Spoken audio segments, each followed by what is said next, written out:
결혼 6년 차를 맞는 올해로 30대 중반의 여자입니다. 남편은 둘째고 위로 형이 한 명 있습니다. 그러니까 저한테는 아주버님 되시는 분이에요. 제가 남편하고 결혼할 때는 아주버님은 아직 결혼을 하지 않은 상태였습니다. 아주버님과 남편이 나이차가 많이 나지는 않는데 직장이 따로 없었거든요. 구제불능에 못 써먹을 사람까지는 아니었고 좋은 대학 나와서 괜찮은 회사 다니던 회사 그만두고 수험 준비를 하고 있던 상황이었습니다. 회계사 준비를 하고 있었고 저희가 결혼하고 나서도 한참이 지난 뒤에야 합격을 했네요. 제가 볼 땐 제 남편이라서가 아니라 둘째인 제 남편이 진국이고 훨씬 실속 있는 사람인데 아주버님은 장손이라고 해서 집안의 기대는 기대대로 이쁨은 이쁨대로 다 받으며 집안 지원 있는 대로 몰빵 받은 분이에요. 제가 옆에서 쭉 지켜봐오며 느낀 바로는 둘째인 남편이 엄청 서운했겠다 싶을 정도로 그도가 지나치다 싶을 정도였습니다. 아주버님이 명문대 나오고 이름 있는 회사를 다녔거든요. 그런데 난데없이 회계사를 하겠다고 회사를 그만뒀고 당시 30대의 나이로 이뤄놓은 것 다 포기하고 꿈을 쫓아 도전을 한다는 모습이 대단해 보였는데 그게 아니더군요. 남편 말에 의하면 회사 생활에 적응을 못한 게 가장 이유가 컸고 회계사의 뜻이 있던 게 아니라 돈을 좀 번다더라 하는 이야기를 들어서 시작한 거라고 해요. 회사 그만둔 지가 한참인데 남편 말에 의하면 솔직히 합격이나 할 수 있을지 싶답니다. 수험 준비 시작하면서 처음에는 자기가 그동안 회사 다니며 모아둔 돈 쓰겠다고 했다는데 모아놓은 돈도 그렇게 많지 않았고 결국 집안 지원을 또 받기 시작한 거예요. 그것 때문에 저희 결혼할 때도 시부모님이 첫째 뒷바라지 해줘야 한다고 지원을 많이 못 해주신다고 했습니다. 남편이 많이 기분이 나빠 보였고 저한테도 미안하다고 사과했어요. 어차피 저도 친정에서 지원 최대한 안 받으려던 생각이라서 크게 문제될 거 없다고 했습니다.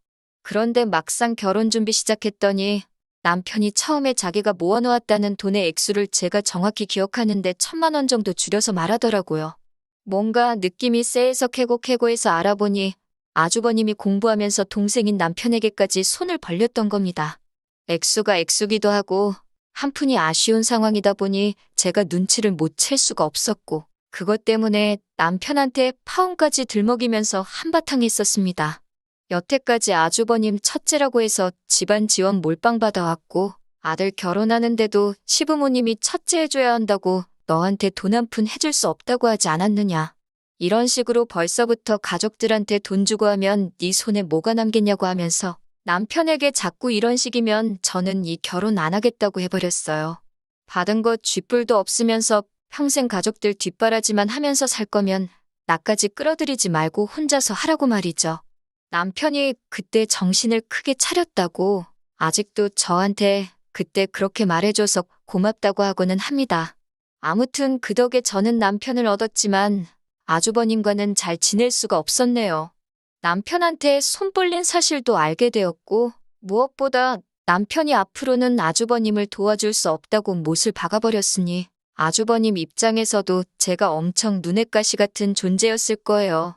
다행인 건 동생한테 손 벌린 지 자신이 쪽팔린 줄은 알았나 본지 시부모님한테까지는 나서서 저를 반대하지 못했다는 거예요. 아주버님 딴에는 그 나이 먹고 부모님 등골 빨아먹는 느낌이 들어서 동생한테 돈을 빌린 거고 나중에 성공하면 갚겠다고 하고 남편 돈을 빌린 것 같은데 나중에 이야기하겠지만 그렇게 은혜 갚을 줄 아는 사람은 아니더라고요.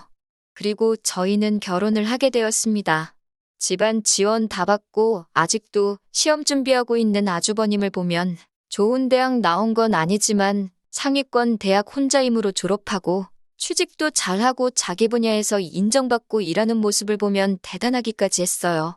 그런데도 시부모님은 첫째 하면서 아주버님만 챙겨주지. 동생인 남편은 신경도 안 쓰는 게 제 눈에도 보였습니다. 그리고 남편은 그런 부분에 있어서 알게 모르게 마음의 상처를 받고 있구나 하는 느낌이 들 때가 있었어요. 아무래도 그 모습을 보니 제 속이 같이 상해서 그랬나. 제가 어떻게든 남편을 인정받게 해주려고 더 노력을 했었나 봐요. 평생을 그렇게 살아오신 분들인데 제가 어떻게 한다고 바뀌실 분들이 아니란 것도 모르고 지성이면 감천이다 하는 생각으로 진심을 다해 잘하면 언젠가 시부모님이 둘째인 남편도 알아주시지 않겠나 생각을 했습니다. 스스로 나서서 시부모님께 인정받기 위해 더 노력한 건 없지만 정황상 결혼은커녕 변변찮은 직장조차 없던 아주버님을 대신해서 한동안 남편이 장남 역할을 해야 했고 제가 맏며느리 역할을 해야 했었거든요. 첫째 사랑에 눈이 먼 사람이라고 생각했는데 비싼 돈 들여가며 대학 보내고 열심히 공부시켜 겨우겨우 취직시켜놨더니 얼마 되지도 않아서 회사 그만두고 시험 준비만 5년을 넘게 하고 있으니 그걸 지켜보는 시어머니 또한 마음이 말도 아니었나 봐요. 제가 알아보기로는 회계사 시험이 평균적으로 3년에서 4년 준비하면 합격들을 한다고 하는데 시어머니도 그걸 모르고 계시지는 않을 테고 별 소득 없이 저렇게 돈이며 쌀이며 축내고 있으니 좋게만 보이시지는 않았을 거예요. 그런데 그 와중에 남편하고 제가 장남 역할에 맏며느리 역할 잘 해내고 가끔씩 찾아뵈서 용돈도 조금 드리고 식사 대접하고 자식돌이를 잘하고 있으니 둘째인 남편을 대하는 태도가 조금 달라지신 느낌이었어요. 이런저런 번거로운 일까지 대신 처리하고 해결해주고 있으니 장손만 애지중지하던 시부모님도 남편의 공을 인정해주기 시작하신 거예요.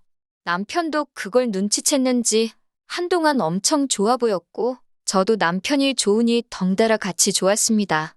그런데 사람이 쉽게 변하지 않는다고 믿는 도끼에 발등 찍힌 정도는 아니지만 남편도 저도 굉장히 실망하게 되는 사건이 있었습니다. 시아버지께서 계단에서 발을 헛디디면서 크게 다치시는 바람에 병원에 길게 입원을 하시게 되었어요. 그때 어머님이 저를 부르시더니 저한테 어쩔 수 없는 선택을 강요하시더군요. 제가 병원에 가서 아버님 병수발을 들거나 공부하는 아주버님 끼니 챙겨주면서 뒷바라지를 해주거나 둘 중에 하나를 해야만 한다고 하시더군요. 솔직히 둘 중에 어느 것 하나 하고 싶은 일이 없었는데 그걸 골라서 해야 한다는 게 더 어이가 없었습니다. 이 허울뿐인 맏며느리 자리도 싫었고 여태까지 잘했던 게 소용이 없구나 하는 생각을 갖게 되었어요. 만약 아주버님이 집안 지원 받아 들어간 회사에 조용히 머물러 있고 자리 잡아 결혼까지 해서 제대로 장손 노릇을 하고 있었다면 둘째인 제가 맏며느리 소리 들어가며 이런 일을 고민할 필요도 없는 거잖아요. 지원은 아주버님이 몰빵을 받았으니 시부모님 노후 책임지는 것도 이런 상황에서 발벗고 나서야 하는 것도 아주버님이어야 한다고 생각했어요. 그리고 솔직히 똑같은 공부를 5년이나 넘게 했는데 그 장소가 병원이면 어떻고 집이면 어떻냐 싶었습니다. 병원 가서 공부를 못하겠으면 솔직히 아주버님 나이가 몇인데 그 나이가 되도록 밥도 혼자 못 챙겨 먹어서 제가 밥까지 챙겨줘야 하는지 이해도 가지를 않았어요. 공부하려면 밥 해먹는 시간도 아깝다고 아주버님 편을 드는데 여태까지 노력한 게 허사라는 생각이 들었습니다. 울며 겨자 먹기로 결국 아버님이 입원하신 2달간 아주버님이 저희 집에서 한동안 신세를 졌어야 했습니다. 저는 그때 오만정이 떨어져서 남편한테도 이제 딱 남들 하는 만큼의 도리만 하고 시가와는 거리를 두고 지냈으면 좋겠다고 선언했습니다. 남편도 자기 형이 우리 집에 와서 지내는 동안 크게 실망을 했나 봐요. 어머님이 남편한테도 매일같이 전화해서 제가 아무래도 아주버님 밥을 제대로 안 챙겨줄 것 같으니 퇴근길에 고기도 사가고 뭐도 사가고 아주버님이 좋아하는 것들 주르륵 읊으시면서 남편을 닥달했나 봅니다. 남편도 그간 인정받는 느낌에 기분이 좋았었는데 저처럼 다 잡치고 말았던 거예요. 그래서 그 뒤로 시댁에 방문하는 것도 줄이고 줄어든 만큼 외식도 안 하고 용돈도 줄어드니 시부모님도 우리가 갑자기 왜 그러나 생각하시고 눈치를 채셨나 봅니다. 명절날이나 가족들 모인 자리에서 아주버님한테 너도 얼른 공부 마치고 합격해서 자리 잡아야 하지 않겠니 하면서 눈치도 주고 잔소리를 하시기도 하고 동생네 보라고 하면서 저희를 들먹이며 아주버님하고 비교를 하기도 하셨지만 저희들 떠나간 마음은 돌리지는 못했어요. 아무튼 아주버님 그렇게 온 가족 고생시키고 속을 썩이더니 기어코 회계사 시험에 합격을 했습니다. 평균 4년 걸린다는 시험을 8년이나 준비해서 합격했으니 어디 가서 자랑은 못할 거라고 생각했는데 어머님은 아주 동네방네 보라고 아파트 입구에다가 현수막까지 걸어놓으셨더라고요. 어중간한 의사 변호사 하느니 요즘은 회계사가 최고라고 하시면서 자랑을 하시는데 아주버님 하기 나름이겠지만 그것도 좋은 회계법인 들어가야 하는 걸로 알고 있는데 그래도 축하할 일은 축하할 일이고 저도 잘됐다 싶었습니다. 이제 드디어 집안에 장손이 한 사람 몫을 하게 되었으니 저도 남편도 마음의 짐을 덜을 수 있었으니까요. 집안의 뒷바라지가 그만큼 들어갔으니 당연히 기대에 부응을 했어야겠고 시부모님도 집안 지원 몰빵 받은 첫째한테 기대가 컸었을 겁니다. 그리고 남편 또한 결혼 전에 좋으나 싫으나 도와줬던 돈이 있었으니 온 가족이 다 아주버님한테 큰 기대를 했었어요. 그래도 전문직인이 들어간 곳에서 월급이 적은 편이 아니었거든요. 그러니 이제 아주버님이 뭐라도 하지 않겠나 생각하는 게 부당한 기대가 아니고 어찌 보면 당연한 기대였을 거예요. 그런데 아주버님은 취직하고 나니까 입을 쓱 닫더군요.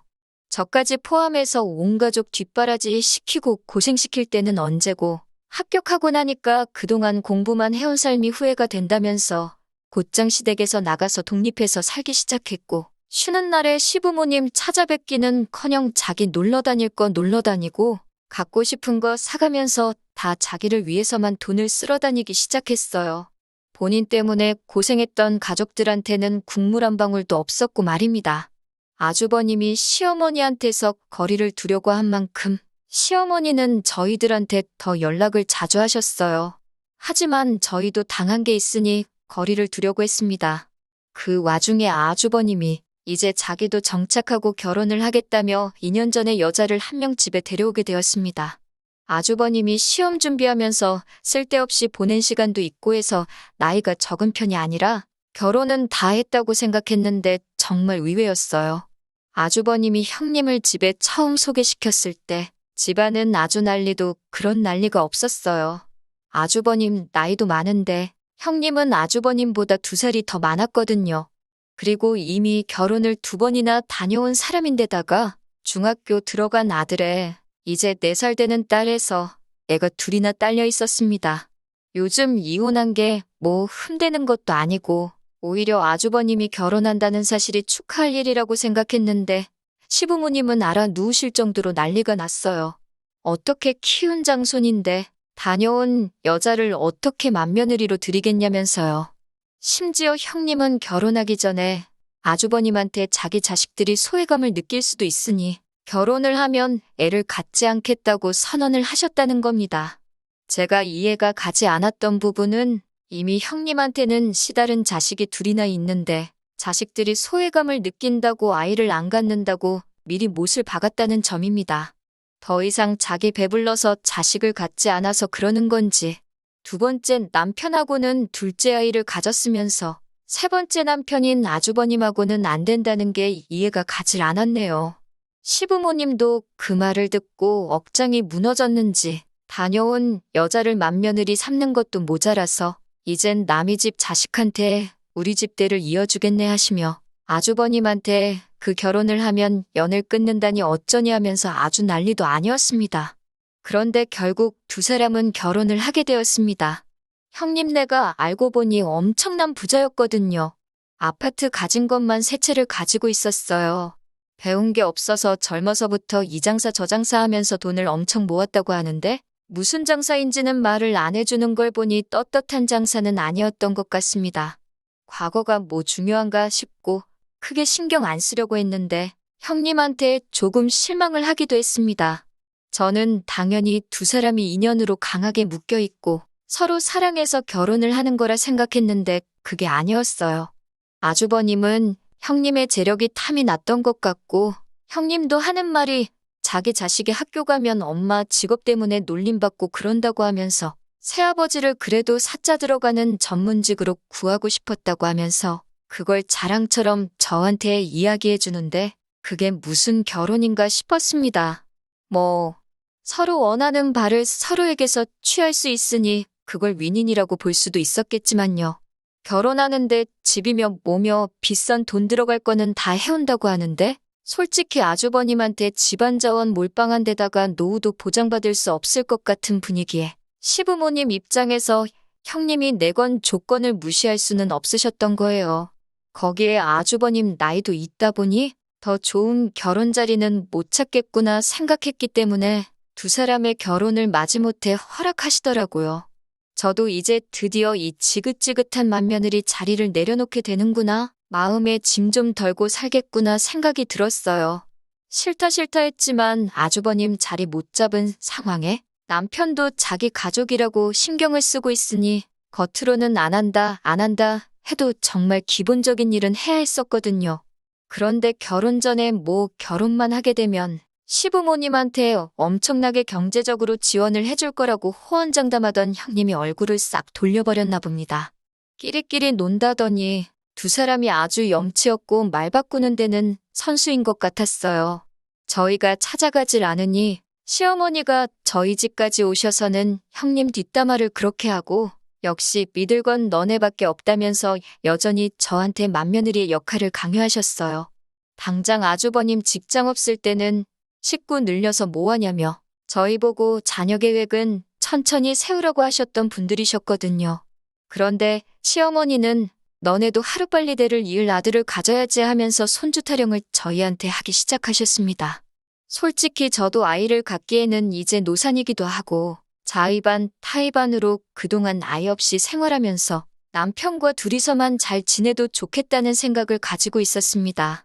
그래서 더 이상 아이를 가질 생각도 없기도 했고 더더욱이 아이가 생기면 대를 잇는다느니 내려놓기로 했던 맏며느리 자리마저 다시 저에게 돌아올 것 같아 전혀 할 생각이 생기질 않는데 자꾸 저한테 그런 기대를 하시니 참 알게 모르게 스트레스더군요.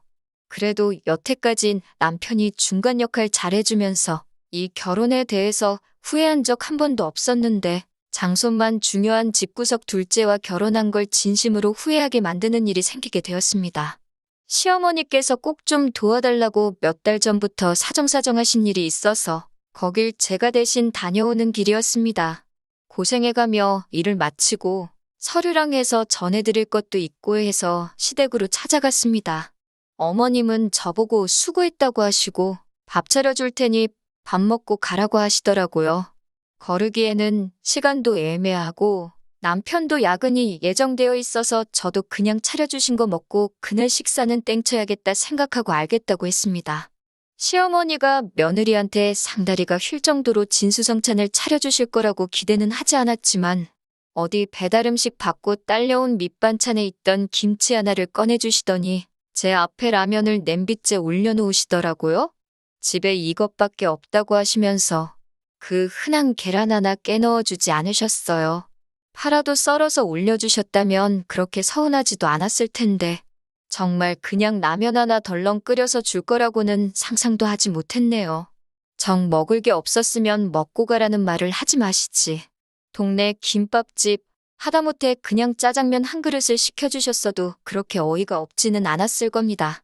제가 뭐 밥 한 끼 제대로 얻어먹겠다고 제 시간 버려가며 어머님 심부름 한 건 아니지만 이건 해도 너무했다 싶었습니다. 안 먹고 가면 안 먹고 간 대로 뭐라 싫은 소리 할까봐 그 라면을 코로 먹는지 입으로 먹는지 모르게 후루룩 때려넣게 되었네요. 시어머니는 제가 먹는지 마는지 별로 관심도 없어 보였는데 제가 자리에서 일어나니 그때부터 저를 힐끔힐끔 쳐다보길래 왜 그러시나 했습니다. 먹은 거 싱크대에 담그러 가니까 그때서야 저한테 차려줄 것도 없으면서 밥 먹고 가라고 한 이유를 딱 알겠더라고요. 설거지거리가 잔뜩 쌓여있더군요.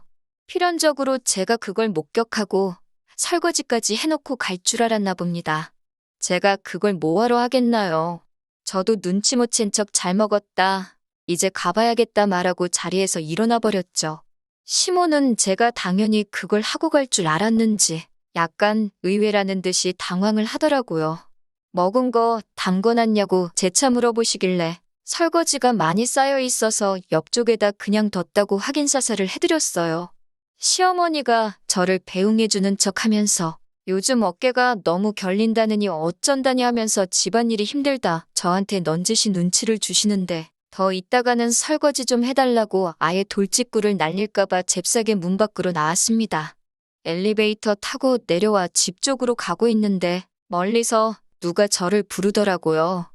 보니까 형님과 아주버님이었습니다. 아주버님은 저를 원래 안 좋아하니 고개만 까딱하고 인사를 하는데 형님이 괜히 저한테 친한 척을 하더라고요.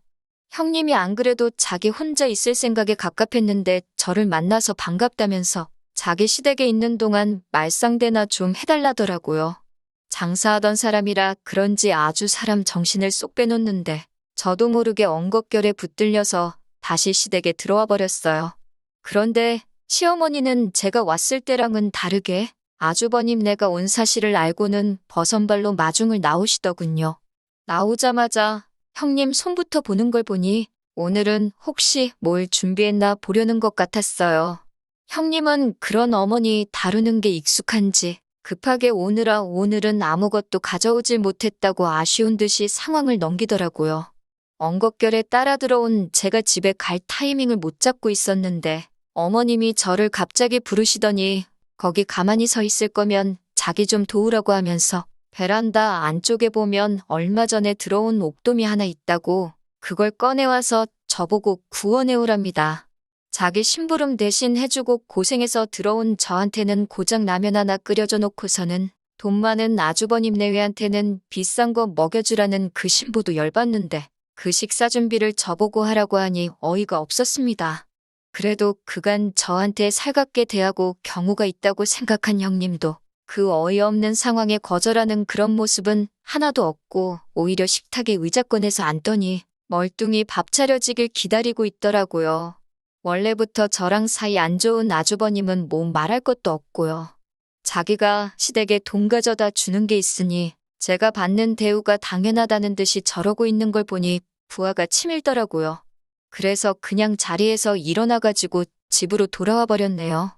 제 뒤에다가 대고 뭐라 했는데 너무 열이 받아서 솔직히 뭐라고 했는지 듣지도 못했어요.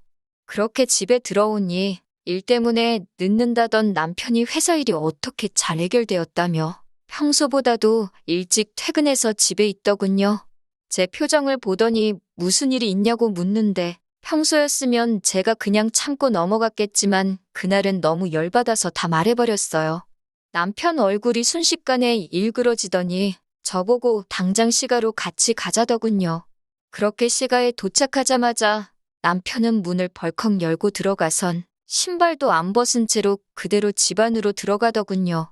그 와중에 옥돔은 직접 구워서 준 건지 생선 대가리랑 뼈만 앙상하게 남아가지고 식탁에 있었고 어머님은 아주버님네 먹으라고 과일까지 내주고 설거지를 하고 계셨어요.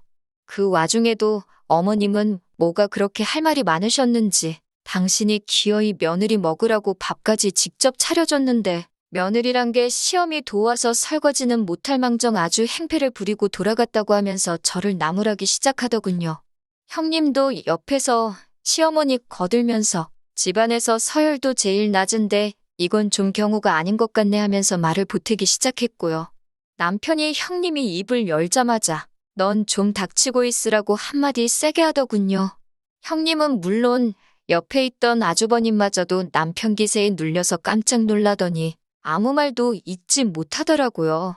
어머님이 남편한테 말버릇이 그게 뭐냐고 노발대발하시고 남편은 그동안 쌓여있던 걸 다 쏟아내기 시작했습니다. 지원은 있는 대로 형님한테만 전부 해줘놓고 효도는 똑같이 받으려 하실 때도 자기가 언제 뭐라 한 적 있느냐고. 그런 것 전부 다 견딜 수 있지만 첫째와 둘째에 대한 차별을 가지고 제 아내한테까지 끌고 오는 건 참을 수 없다고 하더군요.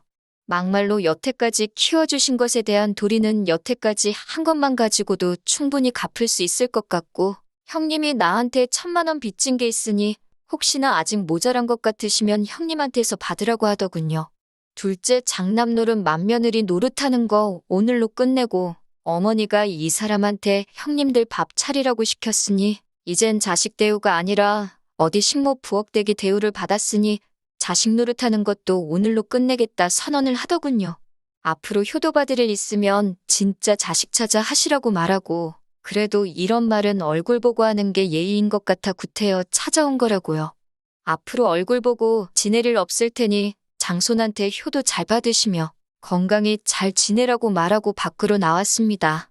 어머니는 어이가 없다는 듯이 니들이 해준 게 뭐가 있다고 억울하다 큰 소리를 치냐면서 아주 니들끼리 잘 먹고 잘 살라 하십니다. 당신들끼리 잘 먹고 잘 살 테니까 나중에 아쉽다고 찾아와서 바짓가랑이를 붙잡고 기어도 당신은 모른다고 외려 큰 소리를 치시더군요. 그동안 부당한 대우 숱하게 당해왔지만 남편에게 말한 적은 처음이에요. 그리고 남편도 내심 제가 희생하는 거 알고 있었는데 제가 못 참겠다고 처음 말을 꺼내니 과감하게 자기 부모님한테 큰 소리도 낼 줄 알고 솔직히 다시 봤습니다. 천륜을 끊어낼 수는 없겠지만 적어도 저를 위해 이렇게 목소리 높일 수 있는 사람이라는데 다시 봤고 제가 남자 하나는 잘 골랐구나 하는 생각이 들었네요. 참 사람 일이 우스운 게 돈 많은 아주버님이 있는데 니들이 그래봤자 뭐가 무섭냐는 식으로 나오셨던 시어머니한테서 얼마 전에 전화가 왔네요. 미안했다고 하시면서 남편한테 말 좀 잘 해달라나요. 형님 입장에서는 아주버님이 집안 지원 다 받고 자랐던 건 둘째치고 아주버님이 형님한테 자기 부모님은 동생이 모실 거라고 시부모님 노후 걱정할 필요 없다는 식으로 평소에도 말했었나 봐요. 형님이 보기에도 맏며느리 역할 제가 다 하고 있으니 아주버님 말이 진짜겠거니 믿은 거고요.